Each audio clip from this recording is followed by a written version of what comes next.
Assalamu alaikum and good evening, everyone. Thank you, Umar, for saying everything I was going to say. I appreciate it. But what we'll do, I'll talk about my experience. And it is correct. The last time we were traveling in December, my wife actually told me we need to leave an hour before the 3-hour required time limit because we're going to get stopped. And that is, unfortunately for part of our, some part of our community, that is the norm. Over the last 10 months, I've been stopped 3 times.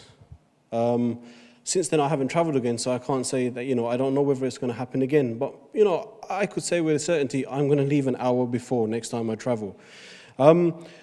My experiences aren't as bad as what Umar had explained, and aren't as bad as some of the stories you're going to hear you're going to read on the website, right, on www.schedule7stories.com.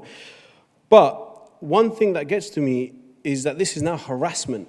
Yeah, every time I travel, you stop me. What is my status? Am I a criminal? You let me go, so therefore I haven't done anything. So why do you stop me every single time? The other thing is, when I get stopped, the conduct of these officers, you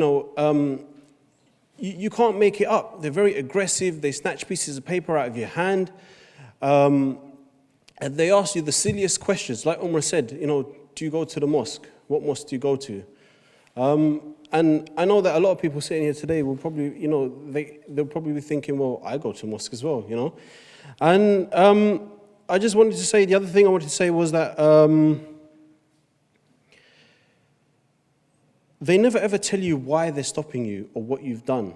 You're always left kind of thinking, what's going on here?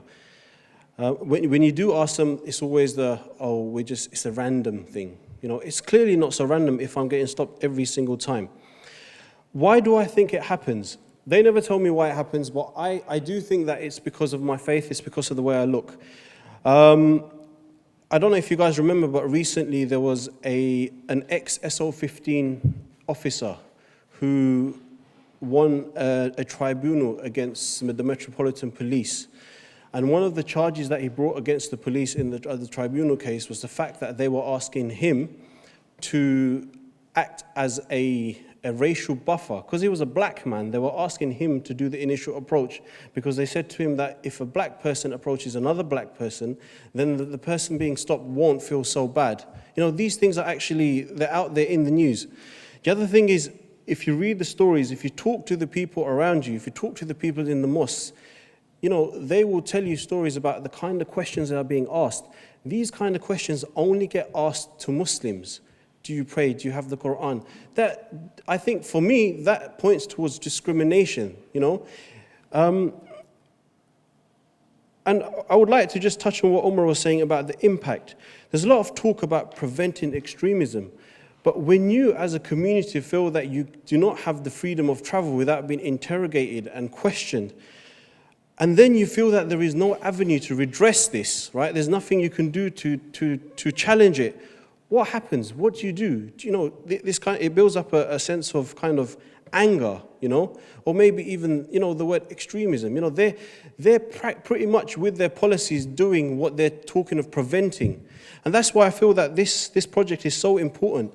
Because what it does do is that it takes these, this subset of the community that feel that they've got no kind of avenue, they don't know where to turn to.